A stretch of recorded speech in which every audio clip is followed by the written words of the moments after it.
Hello, welcome to Skin Deep here on Sirius XM Radio, channel 141, HUR Voices.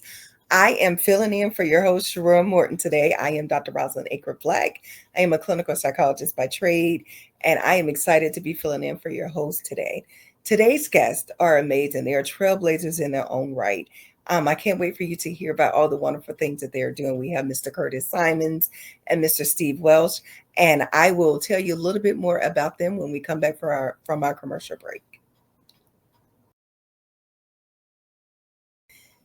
Today, we're so excited to have Curtis Simon with us today. He's such a trailblazer. And if you don't know him, you're going to be educated today. We're so excited about all the wonderful things he has done for our community. So I want to get into this question, Mr. Simon.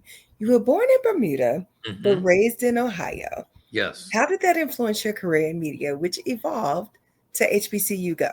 Tremendously.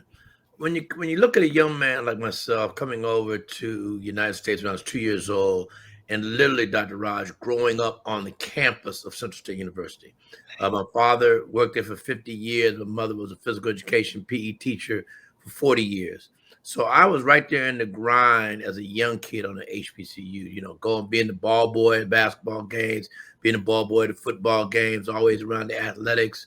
So I had a great experience of understanding what drove HBCUs. And then I cut the grass of the president of Central State at that time, Charles Wesley, who was a legendary history maker in his time at Central State.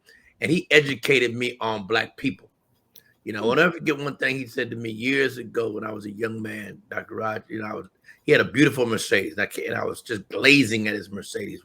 He saw me glazing at it. He came out and he said, "Curtis, let me tell you something. One day in time, when you work hard enough, you're going to have one of these, because it's all about you put the work in, you get what you deserve." Mm-hmm. And he was right. And I learned a lot from that sentence of getting to what you when you put it in, you get it to what you deserve. And that was kind of a motto for years for me that stuck in my head, that I had to continue to work hard in order to get what I think I deserve. And that kind of molded me into the media business when I got into the media business, because I was fortunate enough to start my career off right there in my hometown, Xenia, Ohio, which is right underneath, right by Wilberforce, Ohio. Mm-hmm. And I ran the cable system there for 3 years, and then jumped from the cable, because I knew I wasn't going to be a little time guy. I knew I wanted more. So I left out of there and went to Chicago and got on with ESPN for 8 years. And then realized at my young age at that time that the industry was young, and everybody above me was almost the same age as me. And you know what you're fighting with, with the politics and all the things that come in today's world. I knew I wasn't going to go that far, unless I made a move. And fortunately enough, Bob Johnson actually didn't really pitch me first, but he knew me. And then I kind of hit the wall and said, you know what? I need to get to Bob and see what he's offering. And I was fortunate enough to get on with BET and had a 14-year run, which was an unbelievable run. And it really ignited my career, because I had a chance to work inside a Black company with a visionary that I had never worked with that was true to his word.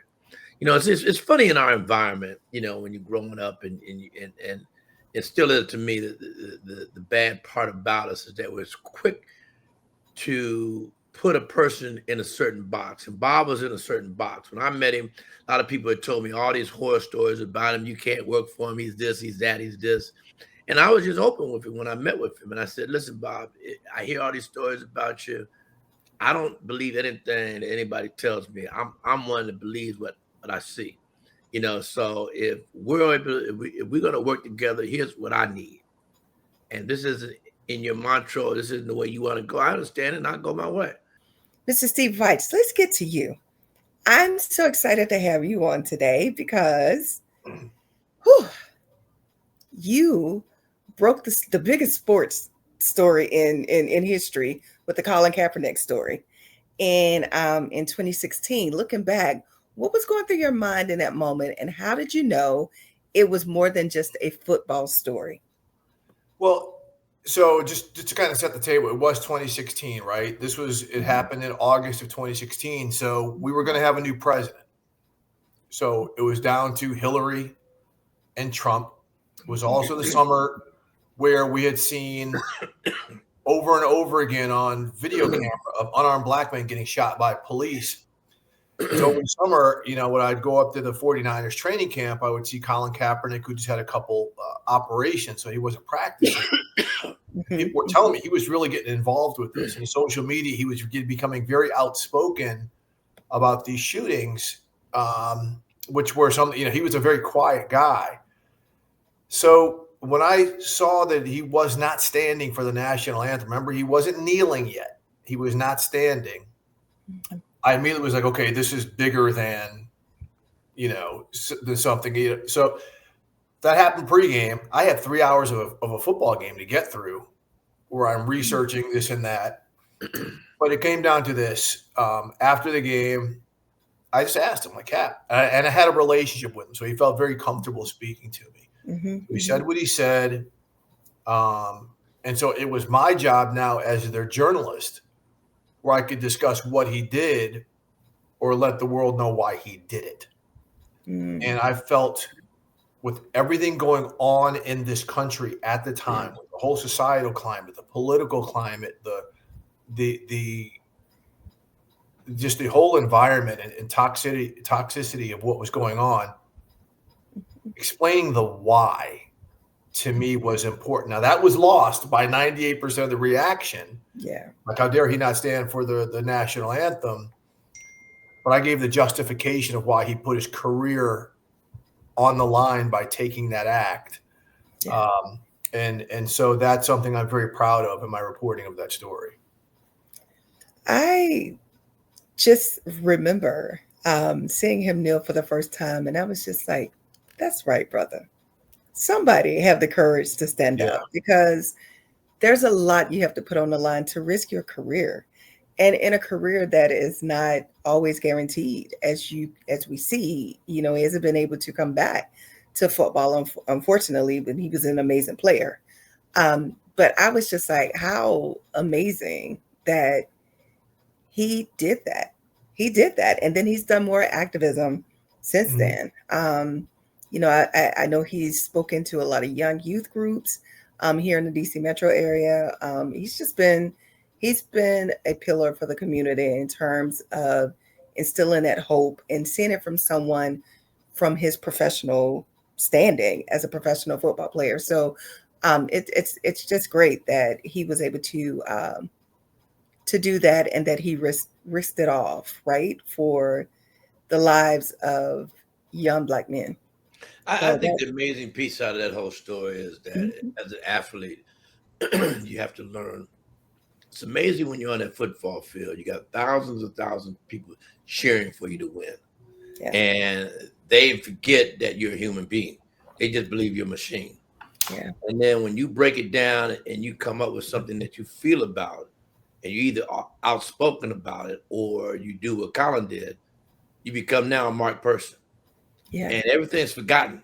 That the man got him to the Super Bowl, had a shot at winning the Super Bowl, but all of that was, dropped the minute he did that move. Then the hatred started coming in. He probably got tons of hate mail. All criticism. Why? You're American. How can you do this? And we have a very curved society because. We have the word out there, and Aretha Franklin said it years ago, the word respect. Yeah. But really, is it respect? Because when you really think about it, that's a hard word to really look into and really break it down in the way that certain people look at it. Because you're respected as an athlete, but the minute you pull off what Cal did, then all of a sudden you become a threat. And that respect goes away very quickly. Yeah. And so you are tarnished, through your life. He'll only be remembered. He won't be remembered that he made it took Sam to the Super Bowl. He's only going to be remembered for what he kneeled for. He is a historical figure. No question. You cannot write modern American history without Colin Kaepernick. Yeah. No question. And that's Dr. Riles, is some of the things that we're trying to do at HBCU Go is to bring some of that history out of HBCUs that a lot of people don't know. I love that. And the thing that I think that Steve brings to the table, I'm in awe that Steve is with us because of the fact that he brings so much of his years of experience in the media world, but not just years of experience in the media world. It's his thought pattern and what he wants to do as his legacy to give back. Yeah. And I think stepping in to work with us like at HBCU Go with his career already where it's at is a major plus for us. Is a major plus for us. And so, I think that's one of the things that people need to look at, as they look at what Steve's doing out here. Because as he mentioned earlier in his conversation, we are trying to give back in the right ways. Yeah. And I think that's the message that we want to leave here today with everybody. Is HBCU Go is all about giving back. My career is over. My career is over. I'm 70 years old. I just turned 70. My career is over. But what I can give back down the road is what, to me, is going to be my legacy at the end of the day. And hopefully Steve's legacy at the end of the day. Because that, Dr. Roz, is what we're trying to build here at the end of the day. I love that. I love that.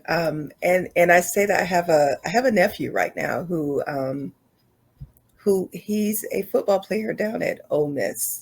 Mm-hmm. But as he was being recruited, so I'll just give you the background of my nephew. He's 6'8", and he's big boy. He's about today's his 21st birthday actually. Wow. He's about 300 pounds solid. So I always forget which position he plays, but he's like, Auntie, just tell him the blind side. So like he's an offensive lineman at that size. But I remember when he was being recruited to play for these different schools. I told him, I said, listen, football is great.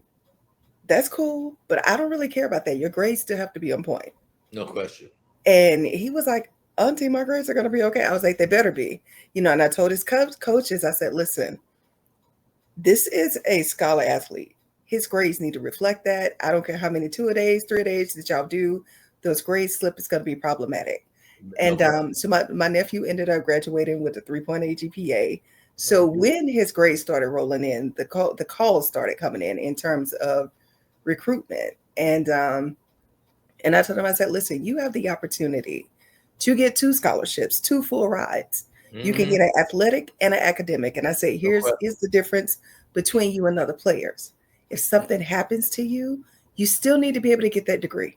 No question. You still need to be able to graduate. And so I love the idea that now, I was so proud of him this past Thanksgiving. He did this past back to school, he did a back to school drive in Atlanta, his home in Atlanta, which I thought was really great with his old football players. So I was like, okay, I see the activism coming up. Like you are more than just a shield on that football field.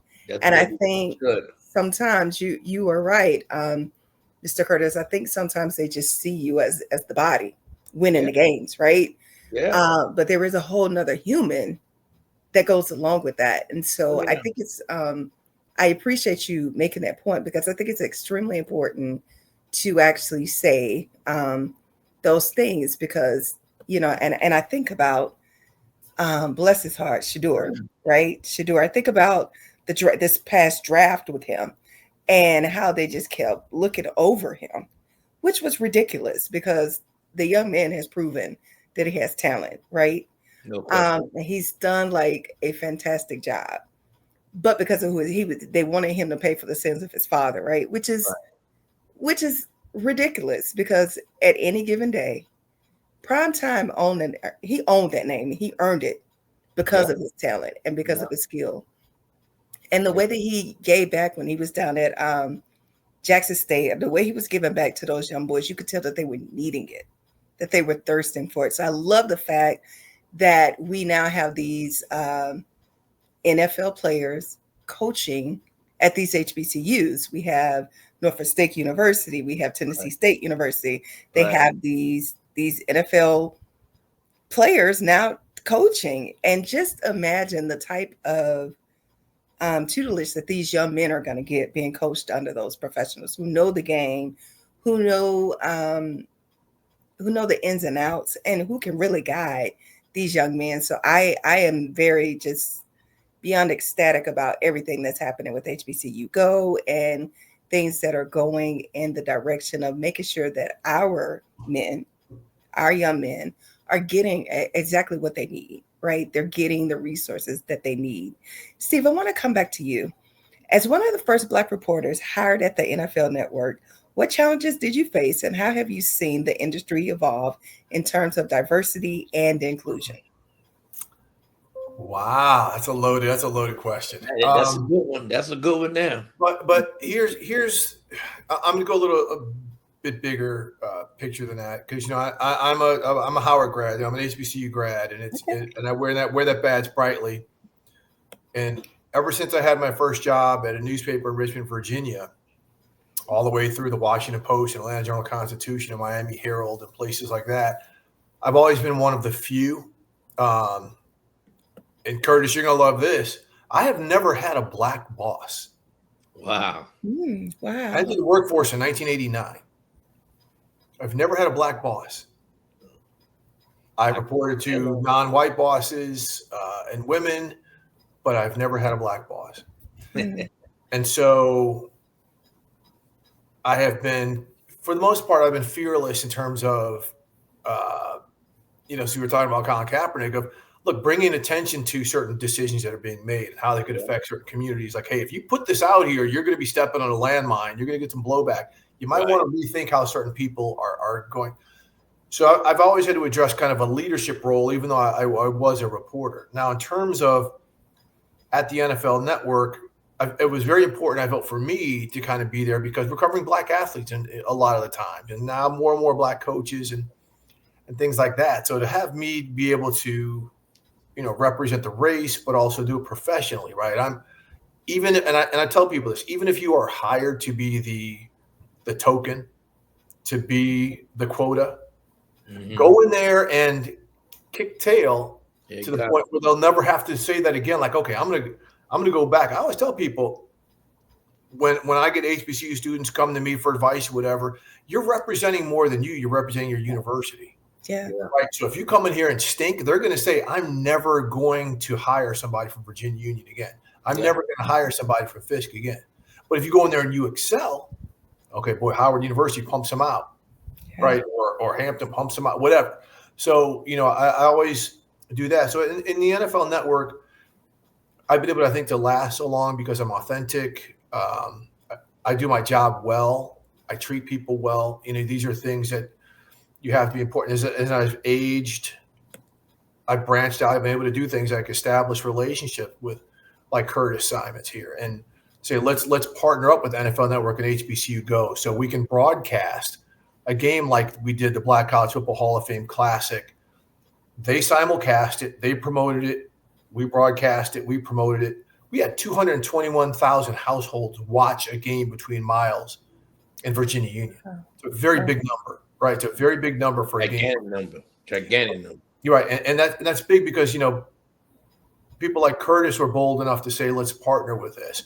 I was bold enough to go to the NFL and say, we need this synergy. And so, there's a lot of different things I can talk about, but I'll leave it on this. There are many, many major networks that do not have Black male journalists covering the NFL. We're always put into the NBA space. As a former NBA writer, they'll put us in the NBA space. But there are some who have never hired a Black male journalist to cover the NFL. Some of the major networks you watch all the time. Wow. Never done it. The first Black insider for the NFL was hired by CBS 2 years ago, Jonathan Jones. Yeah. No one else has ever had a Black NFL insider, ever. A Black Major League Baseball insider, never. Wow. So me and the others in my positions, we are bound to not only represent, but to also do well. So we can try to kick down some doors or at least point out the fact that, you've never done this, right? Yeah. Yeah. Thank you. That is fantastic. We are going to take a short break and we will be right back with our next segment.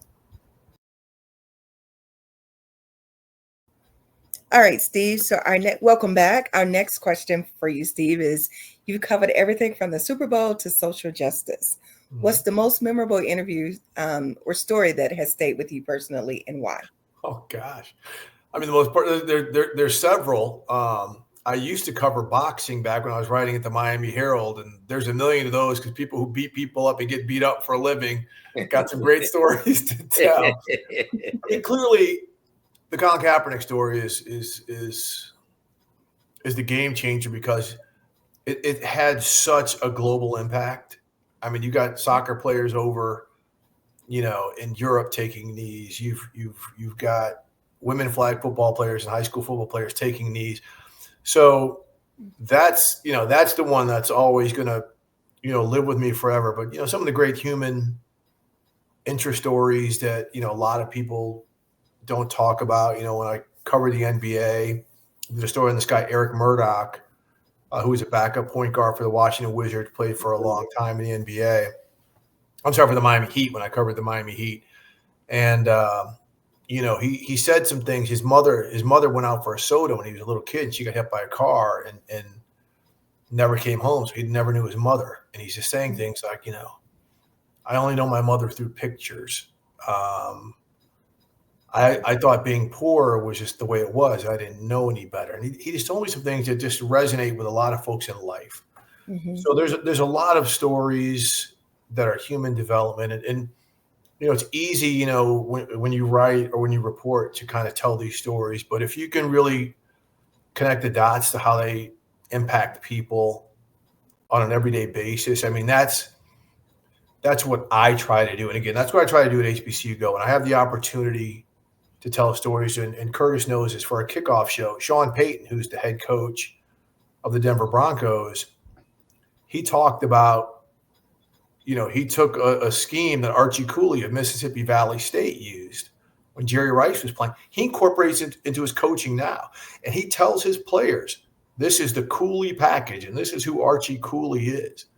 I'd never heard that story until this spring. And here's Sean Payton, a white guy who went to college at Eastern Illinois University, understand the impact of HBCUs. So when I got that story, I said, Sean, we tell the story on HBCU Go. I didn't want to tell it on the NFL Network. I didn't want to tell it on other platforms. I brought it to HBCU Go because this is where it started and this is where it belongs.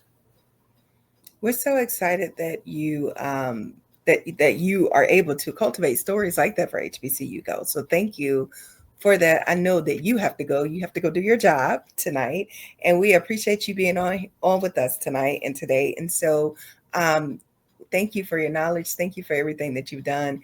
And thank you for being such a groundbreaker in sports media. We appreciate you. Well, thank you so much. You're overselling the resume, but I appreciate you. And anytime you need me, I am here for you. All right. I appreciate it. I'm in Green Bay. I got to go out here and do Hey, man, stay warm out there. I don't know how the weather changes out that way, so stay warm. It's still September, so I'm good. You got it. All right. See you, Steve. So, Mr. Curtis, back to you. Looking back on your career, what was a pivotal moment that defined the path you would take and the leader you would become? I think the pivotal moment was early on for me. In my career, I tell people my pivotal moment was my high school career. I think what gave me the drive, Dr. Roz, was that I always wanted to play high school basketball, and I never got a shot. I was always the last guy to get cut on the high school team. So going into my senior year, I told the coach I was no longer going to try for the team, but I was going to play college basketball.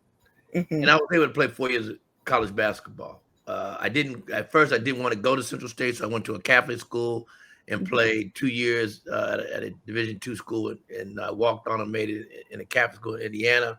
But I finished up at Central State University my last 2 years, and I was upset after the 2 years because I realized how much I missed not going to Central State my first 2 years. So that drive that showed me that if I put my mind to something, I can make it happen. Yeah. And I think that's really what was my pulse moving forward. I always said when I got in the media business that I'm going to create the Curtis Simons brand, and I'm going to grow the brand within this industry, regardless of the pay. I wasn't worried about the pay. All I wanted to do is see what it was going to take me to get to the top.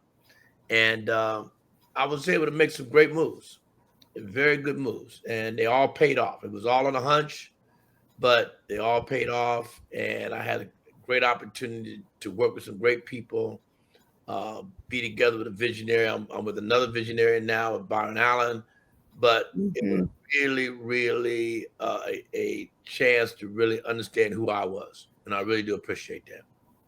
That is fantastic. Thank you for saying that, because we all know that you are a trailblazer in your career, and we appreciate you having the vision for HBCU Go. Thank you. I We appreciate that. We appreciate that. I have another question. Media and technology are evolving rapidly.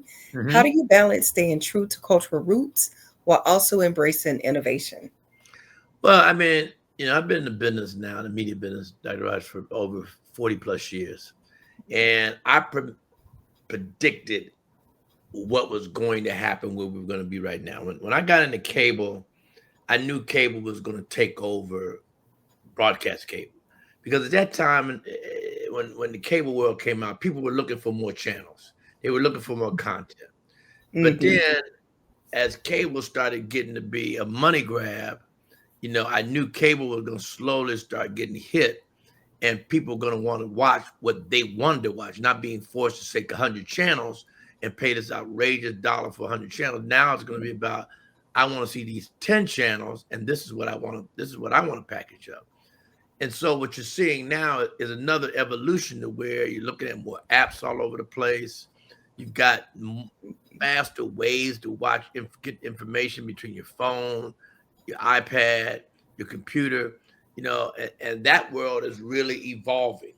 I think the digital world that I'm dealing with now is going to be one that's going to be fast paced, because the average viewer today only views 5 channels, number one. Number two, they want it when they can get it. They don't want to keep searching around trying to find it, and number three, everybody's, is conscious of the cost. I'm not paying $100 anymore. No, I'm going to pay what I want at a limited number. So I think that the technology is really going to evolve to the point where, the average consumer will be paying under $50 for their content.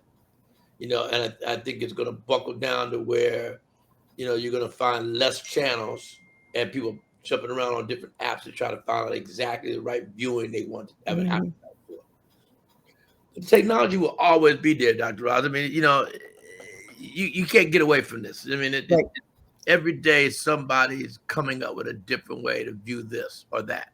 So technology is always going to be an evolving circle. How fast it hits is the question. It's always going to be something that's going to be evolving at a regular pace. Fantastic.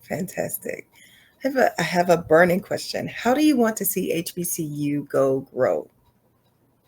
Well, I want to take advantage of shows like yours. I'd like to be doing more podcasts, as many as I can around the country, to help spread the word of how powerful HBCUs are.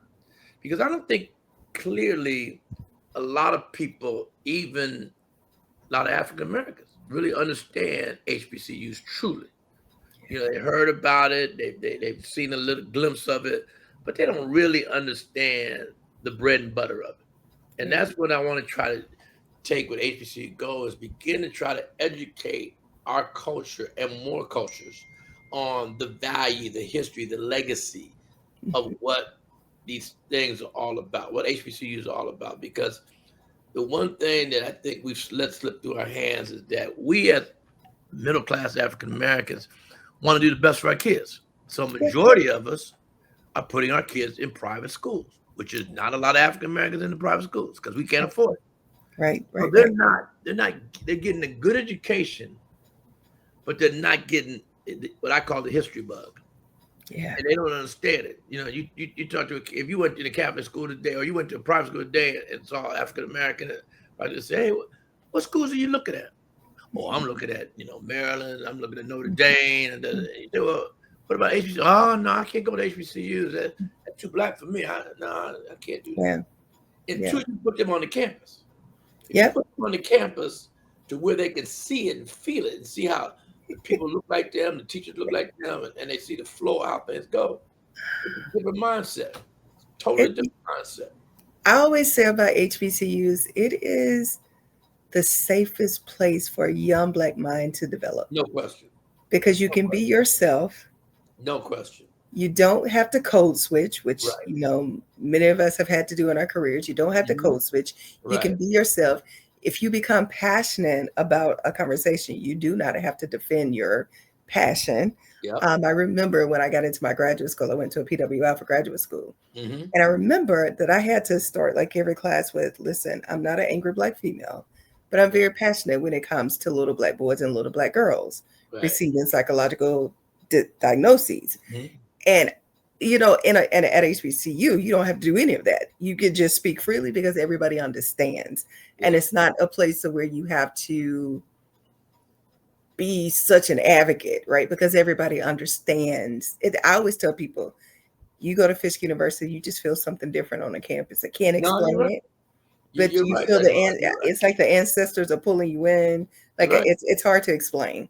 It's very hard. That's why you have to get them on the campus, because you can't truly explain it. You can't take a magazine and hand a magazine about Fisk and think they're not gonna get it. Not gonna get it. You take them on that campus and then they see the different environment. They're like, oh no, I didn't know it was like this. Yeah. You know. Yeah. Then the head spins and realizes I'm missing something here. Yeah. Oh yeah. 100%. 100%. It is. It is the safest place. Yeah. For a young Black mind to develop. I will always stand by that. Number one, that you can always say this. This is what I stand by. It's a place where you can be truly appreciated. Yes. Yes. That's what I stand by. Yes. You know, because you go to PWI, you're a number. You're just a number. You completely you're completely nurtured at a HBCU. Bottom line. Completely nurtured. Because I challenge kids all the time. How many of you know your president? Yeah. Yeah. Yeah. A lot of them do. Yeah. Okay. I said, if you go to PWI, you ain't gonna know the president. Nope. Not gonna see him. You won't even see him.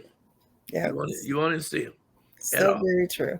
So that's the one thing that I think we want to help develop that mindset. That's the one thing that I'm working on. It's continually, I'm driving for that. Let me put it that way.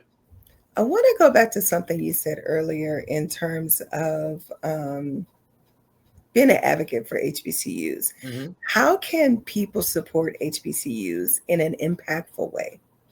Well, I'd like them to do this. Number one, I'd like them to go to our website, which is www.hbcugo.tv, and just watch what we're doing.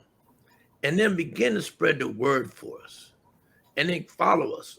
We got social out there. We got some other things that we're on Instagram, Facebook, and and X.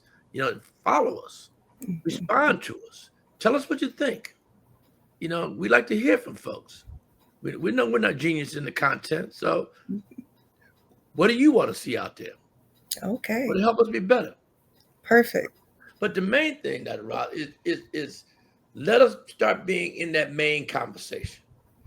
Hey, have you watched that HBCU Go? Do you know about HBCU Go? Because the biggest thing in our culture is word of mouth. Very true. Very word true. Of mouth and get that word of mouth going for me. That's one thing that would really help us move the needle big time. And we've done a pretty good job in 4 years. Okay. I'm very uplifted on how well 4 years ago, I could walk out on the street that with an HBCU Go shirt on. Nobody knew who I was. Yeah. They walked right past me. Yeah. Now, people will stop me and say, I watched that channel. I know about that channel. Black and white. I love that. So I love that. That's one thing that I would hope. My message to your audience is, please support us. Pass the word. Watch the network. Give us some feedback.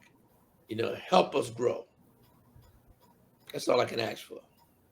Well, I want to talk about some key features that you have. There are some CIAA, SIAC, and SWAC games, which you've expanded the distribution with that. Right. It's now included the Armed Forces Network and FanDuel TV.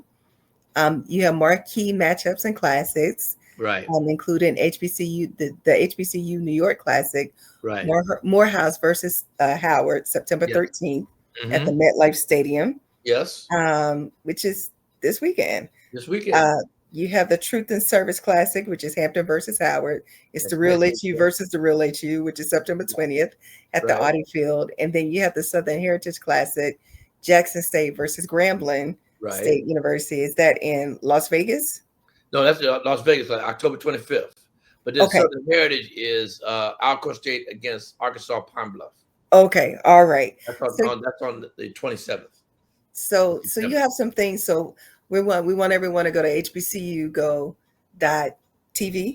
You got it. HBCUGo.tv, so that they can see your schedule and things that you have going on. You guys have the historic partnership with the NFL Network for the first time. Yes. Yes. And you will also simulcast with the Black College Football Hall of Fame Classic with the NFL Network. That's what Steve had talked about earlier. That Mhm. drew about 200,000 viewers on the NFL Network, which was a major plus for him. Amazing. That's amazing. So Yeah. I'm excited about what you both are doing and the trailblazing work that you both are doing, Well, and that you are bringing light to HBCUs and showing the genius that is on HBCU Well, that's the campuses. goal. That's the goal. Yeah. That's the goal, Yeah. Dr. Roberts. If we can do so, please continue to talk about us. Make us that coffee break conversation, and as much as you can just let friends know who we are and what we do. That's all I can ask. Awesome. We are so excited to have you with us today. Thank you so much for sharing your knowledge. Thank you so much for sharing your heart about HBCUs. And we are looking forward to supporting you in the future. Thank you so much. Thank you, Dr. Roslyn. Thank you so much to our guest for today. Again, my name is Dr. Rosalind Aker Black, and I'm filling in for your host, Sharon Morton, on Skin Deep on Sirius XM Radio, channel 141, HUR Voices. And I am just, the show that we had today was great. If you have not checked out HBCU Go yet, please do. It's HBCU Go /TV. Please check them out. We really want to thank Mr. Curtis Simons, Trailblazer, and Steve Welsh for being our guest today. They gave some amazing information about HBCU Go, their role in media and their role in sports. And so please, please, please make sure that you are supporting them, because they are working hard for our community. Thank you so much, and have a wonderful and blessed day.